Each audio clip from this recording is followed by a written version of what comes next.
संज्ञा पे हर competition exam में संज्ञा के बारे में 1-2 क्वेश्चन ज़रूर पूछे जाते हैं। तो आज हम इसी पे चर्चा करते हैं। किस पे? संज्ञा पे।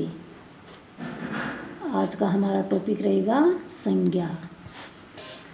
संज्ञा उत्पत्ति। सबसे पहले अपन क्या बात करें? संज्ञा की उत्पत्ति कैसे हुई? जैसे सम प्लस ज्ञा। संज्ञा का अगर हम टुकड़े करें तो क्या होगा? सम प्लस ज्ञा। सम एक उपसर्ग है और ज्ञा धातु है, तो इसका अर्थ होता है ज्ञा का मतलब जानना, किसी चीज़ को जानना, किसी के बारे में जानकारी प्राप्त करना। सम मतलब सम्यक, संपूर्ण, संपूर्ण संज्ञा के बारे में जानना।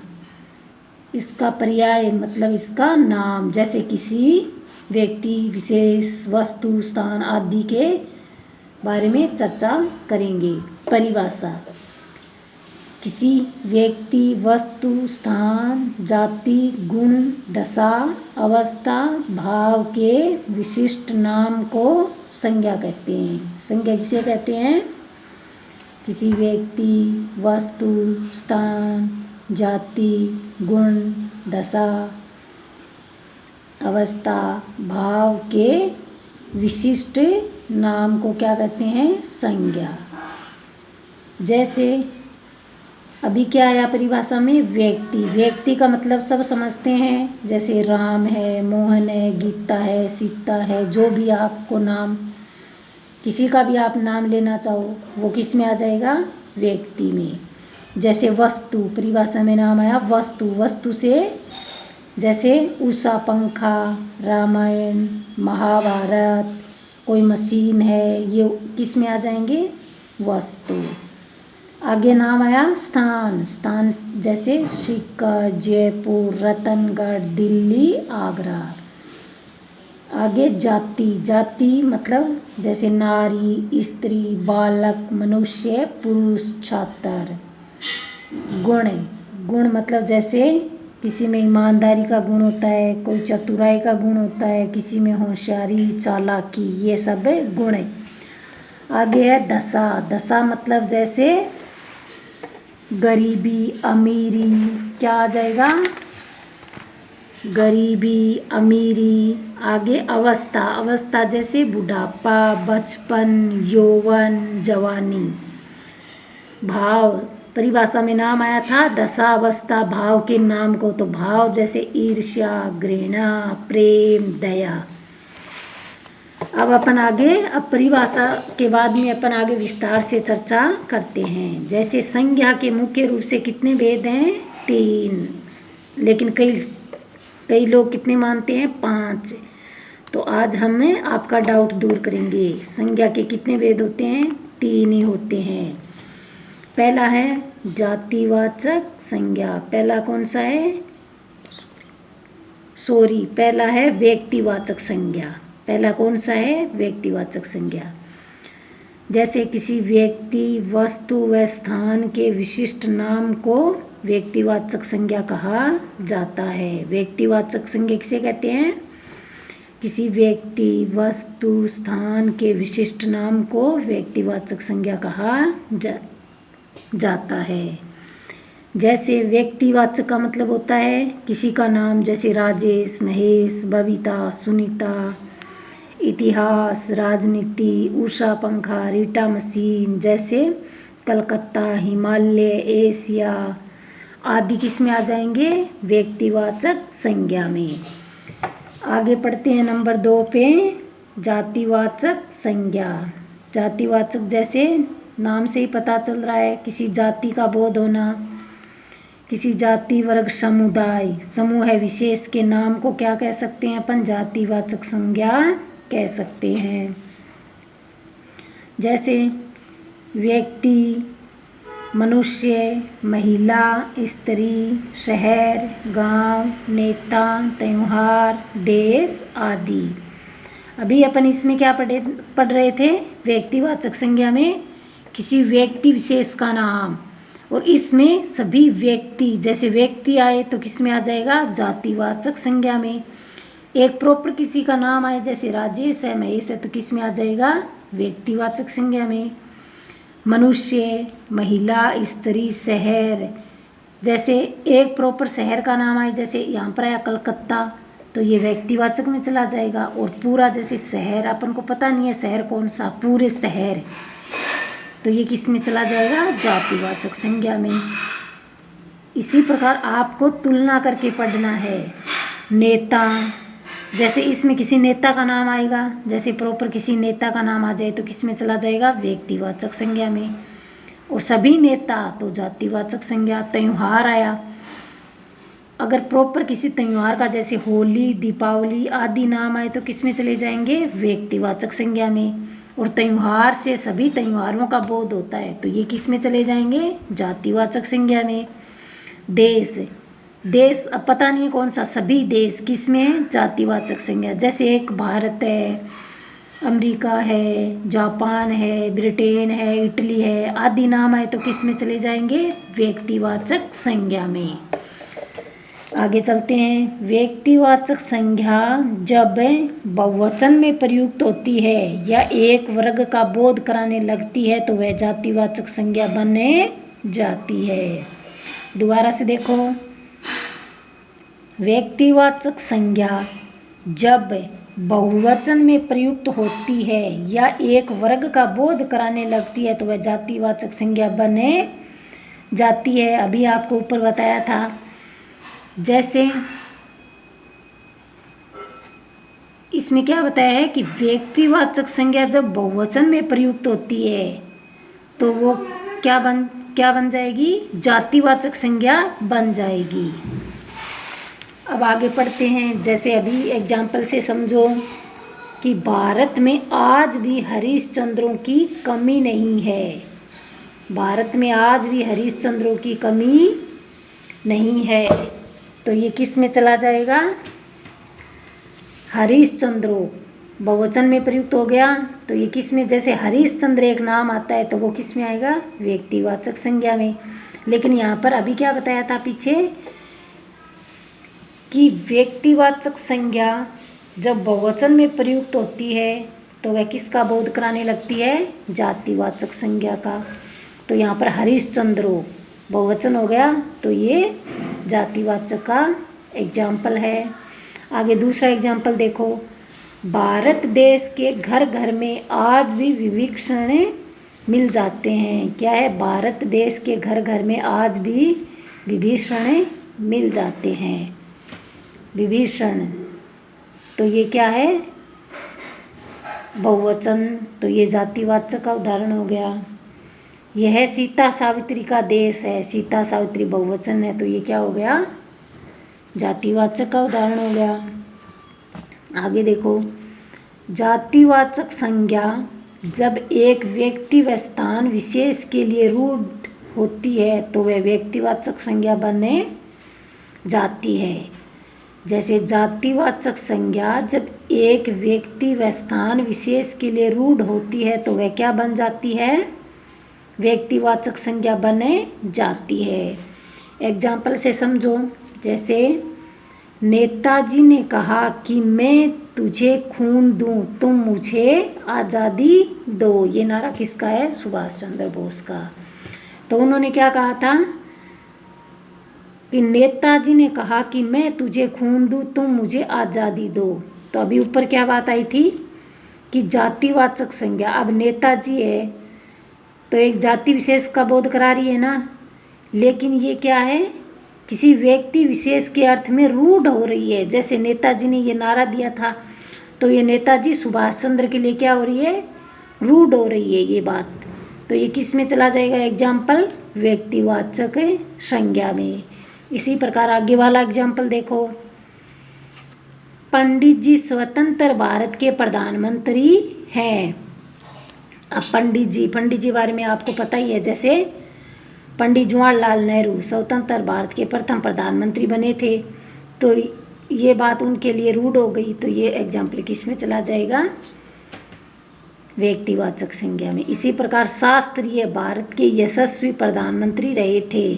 शास्त्री जी, पंडित लाल बहादुर शास्त्री भारत के यशस्वी प्रधानमंत्री रहे थे तो ये उनके बारे में, शास्त्री जी के बारे में रूड हो गई बात, तो ये एग्जाम्पल व्यक्तिवाचक में चला जाएगा। इसी प्रकार गांधी जी ने कहा कि करो या मरो, ये नारा किसने दिया था? गांधी जी ने, करो या मरो। तो ये गांधी जी एक, जैसे अपन इस गांधी जी नाम को पढ़े तो ये जातिवाचक संज्ञा, गांधी जी है वो जातिवाचक संज्ञा का बोध करा रही है, लेकिन पूरी बात को पढ़े तो ये बात है वो ये गांधी जी के लिए रूड हो रही है। तो ये एग्जाम्पल किस में चला जाएगा? व्यक्तिवाचक संज्ञा में। पूरी की रथ यात्रा दर्शनीय होती है, अब पूरी है वो एक जाति का बोध कराती है, तो ऐसे समझे अपन पूरी एक नाम देखें तो ये किस में? जातिवाचक में। लेकिन जैसे जगन्नाथपुरी, जगन्नाथपुरी की यात्रा दर्शनीय होती है, तो ये एक जगन्नाथपुरी एक स्थान के लिए रूड हो गई बात, तो ये एग्जाम्पल किस में चला जाएगा? व्यक्तिवाचक संज्ञा में। इसी प्रकार पशु पक्षियों व फलों के नाम जातिवाचक संज्ञा के अंतर्गत आते हैं। जैसे कोई भी पशु है, पक्षी है, फल है आदि किस में चले जाते हैं? जातिवाचक संज्ञा के अंतर्गत आते हैं। जैसे गाय, भैंस, घोड़ा, मोर, सेब, पपीता, केला। प्राकृतिक आपदाओं में जातिवाचक संज्ञा होती है, जैसे तूफान, ज्वालामुखी, भूकंप, बाढ़, सूखा, अकाल, अतिवृष्टि, अल्पवृष्टि, ये सब किस में आते हैं? जातिवाचक संज्ञा में। जातिवाचक संज्ञा के कितने भेद हैं? 2। अभी पीछे मैंने आपको बताया था कि कई लोग संज्ञा के 3 भेद मानते हैं, कई 5, लेकिन मुख्य रूप से संज्ञा के भेद कितने होते हैं? 3। ये 2 भेद है वो जातिवाचक संज्ञा की क्या है? उपभेद है। जातिवाचक संज्ञा के 2 उपभेद हैं, एक है समुदायवाचक या समूहवाचक और दूसरी है पदार्थवाचक या द्रव्यवाचक। पहले पढ़ते हैं अपन समुदायवाचक या समूहवाचक। सीधा सही अर्थ समझ में आ रहा है? समूह का मतलब होता है समूह है, भीड़। ये जो शब्द किसी समूह का बोध कराते हैं उन्हें क्या कहते हैं? अपन समुदायवाचक संज्ञा कहते हैं। और पदार्थवाचक या द्रव्यवाचक, जो शब्द किसी ठोस व तरल पदार्थों का बोध कराते हैं उन्हें क्या कहते हैं? अपन द्रव्यवाचक संज्ञा कहते हैं। जैसे तरल में आता है तेल, घी, जल, छाछ, दही, दूध आदि। ठोस में जैसे लोहा, सोना, चांदी, तांबा आदि। इसी प्रकार जातिवाचक संज्ञा के कितने भेद हैं? 2, समुदायवाचक संज्ञा और पदार्थवाचक संज्ञा। अब आगे चलते हैं। तीसरी संज्ञा आती है अपनी भाववाचक संज्ञा। कौन सी है? भाववाचक संज्ञा। परिभाषा देखते हैं। किसी भाव, गुण, दशा, अवस्था के विशिष्ट नाम को अपन क्या कह सकते हैं? भाववाचक संज्ञा कह सकते हैं। जैसे भाव का मतलब होता है किसी के मन में जैसे कपट है, क्रोध है, द्वेष है, ईर्ष्या है, प्यार है, प्रेम है। जैसे गुण है, जैसे ईमानदारी का, होशियारी का, चालाकी, बेईमानी, अपमान, अपराध। दशा जैसे गरीबी, अमीरी। अवस्था जैसे बुढ़ापा, जवानी, बचपन, यौवन, शैशव। तो भाववाचक संज्ञा जैसे भाव, गुण, दशा, अवस्था के नाम को क्या कह सकते हैं अपन? भाववाचक संज्ञा कह सकते हैं।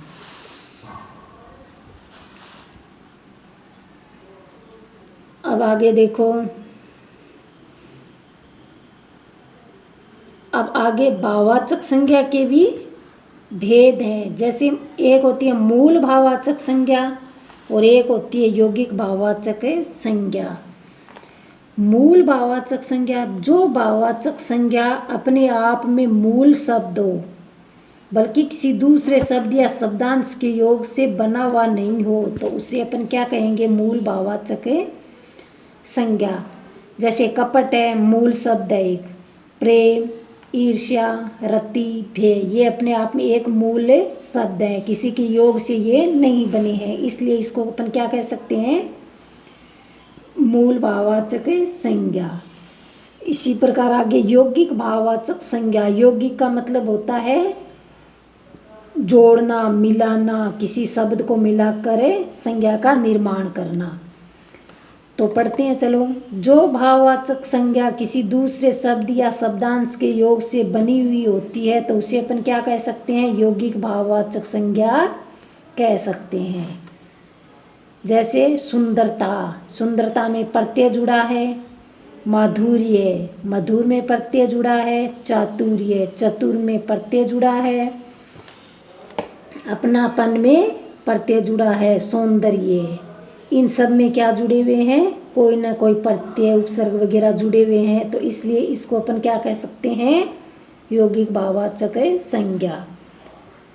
तो निम्नलिखित प्रत्ययों के योग में भाववाचक संज्ञा होती है। जैसे ता, कोई भी शब्द है उसके अंत में ता प्रत्यय आता है तो वो संज्ञा यौगिक भाववाचक संज्ञा होगी। जैसे लघुता, कटुता, दीर्घता, महानता, मित्रता, शत्रुता। जैसे इसमें मूल शब्द है लघु, इसमें ता प्रत्यय जुड़ गया तो ये लघुता। कटुता, कटु मूल शब्द है, ता जुड़ गया तो कटुता। दीर्घता, दीर्घ मूल शब्द है, ता जुड़ गया तो दीर्घता। महानता, महान मूल शब्द है, ता जुड़ गया तो महानता। मित्र मूल शब्द है, इसमें ता जुड़ गया तो मित्रता। शत्रु मूल शब्द है, ता जुड़ गया तो शत्रुता। इस प्रकार आगे पन, जैसे कोई भी शब्द है उसके अंत में पन प्रत्यय जुड़ा हो तो वो भी किस में आएगा? यौगिक भाववाचक में। जैसे प्रायपन, पागलपन, दीवानापन, बचपन। इसी प्रकार जैसे तव, जैसे ममत्व, देवत्व, लघुत्व, कटुत्व, गुरुत्व। इसी प्रकार आहट, जैसे घबराहट, चिल्लाहट, बड़बड़ाहट। इसी प्रकार आगे आवट, जैसे दिखावट, लिखावट, बनावट, मिलावट। ये जैसे सौंदर्य, सौंदर्य में कौन सा प्रत्यय? ये प्रत्यय जुड़ा है, मूल शब्द है इसमें सुंदर। माधुर्य, माधुर्य में ये प्रत्यय जुड़ा है, इसमें मूल शब्द है मधुर प्लस ये तो माधुर्य। चातुर्य, काव्य, वात्सल्य।